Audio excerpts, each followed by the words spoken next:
What would you say are the three big flags that a man or a woman should look out for when they're entering a new dating relationship? Unfortunately, I really hate to say this because we can't really control this, but your childhood. Unfortunately, your childhood creates an embedded kind of conflict between you and love. When we have a chaotic childhood, what we do is we create a core belief about ourselves that we're not worthy of love, we don't deserve love, or love is painful. And because that's a core belief, we go through life looking for somebody to validate that core belief. Now, if I meet somebody loving even, I will still try and create that core belief and make love chaotic. So, I'll sabotage or do something. So unfortunately, you have to look at their childhood. Now, it doesn't mean if they've got a bad childhood, they're written off. But if they haven't acknowledged the impact, you're going to be... the healing process. You're going to be the punching bag.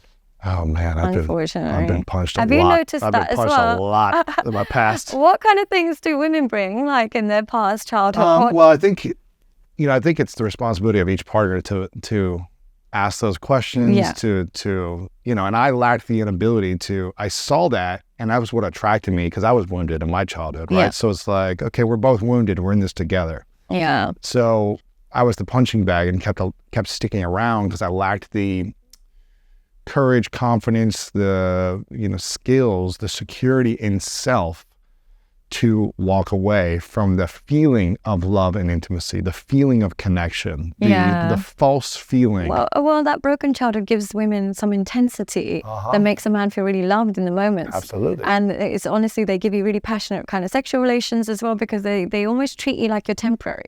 Because they know the chemistry is explosive, right? But it doesn't mean it's healthy. It's not healthy. And I've heard you talk about this. I've talked about this as well. It's like if a person you're meeting feels boring, then that's a good thing. It's a great thing. It's a good thing. If it feels like exciting, explosive, and magical every moment, it's like the constant, that's probably when you want to run or really ask yourself why. Why are you attracted to chaos? Why am I attracted to this feeling? And is that healthy? I'm not saying it's automatic bad, but it's a definite thing to pay attention to. Yeah, and is it sustainable to do that to your body? Nothing is sustainable. It's like being in the ring for 10, 15 rounds. You can't do it. Yeah, it's also like you said, you can only have that feeling for so long. And then when it fades, are you saying something's wrong? I need to recreate that feeling. Yeah, and they usually recreate it by outsourcing chaos outside of the relationship. So they'll have really stable, healthy relationships, but they'll find, a guy on the side or a girl on the side that will recreate the trauma that they've had as a child, unfortunately. Right.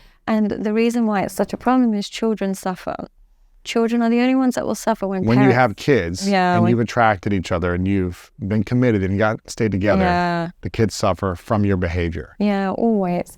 So it's being so so that's the first flag is to be aware of the person's childhood, right? Be aware of the childhood. Ask the questions. Yeah. And it doesn't mean they're not a good person or they're nice or you can't be friends, or if you get into it, you just have to be aware this is what you might be dealing with. Yeah. Second thing I would say is, do they set boundaries or do they self-sabotage? And they're two very different things. People think boundaries means, oh, you upset me, I'm never speaking to you again, I don't tolerate nonsense, I've got boundaries. That's not how boundaries work. Boundaries are actually instructions to help teach the person how to love you. So my boundary might be as simple as, okay, take the shoes off when you go into the living room. Yeah, that's a boundary. Self-sabotage is not saying anything and be like, oh my God, he wore his shoes in my living room, I'm never speaking to him again.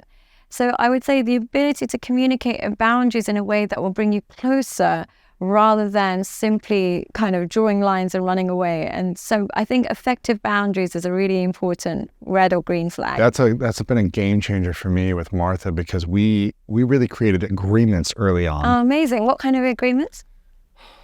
Man, we did so many early on that were just like, anytime there might have been a little that didn't feel that good or disturbance, as opposed to us just letting it slide, each one of us were like, I don't know if I like that. I'm not saying you're wrong here, but I would just like for us to create this agreement so that I don't feel weird and I don't feel like you're taking advantage or whatever it might be. So, and what was it like? One of them was like, early in a relationship, you're talking all the time, morning, day, and night. And there was a couple of times where it was like 1 a.m. We had some minor disturbances. There was just confusion. We're both tired. It's getting in a loop.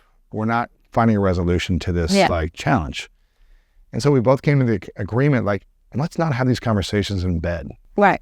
It doesn't really seem to go well these last couple of times. It's not like it was horrible or explosive. It's just we woke up tired, like we didn't find a resolution, it didn't feel good.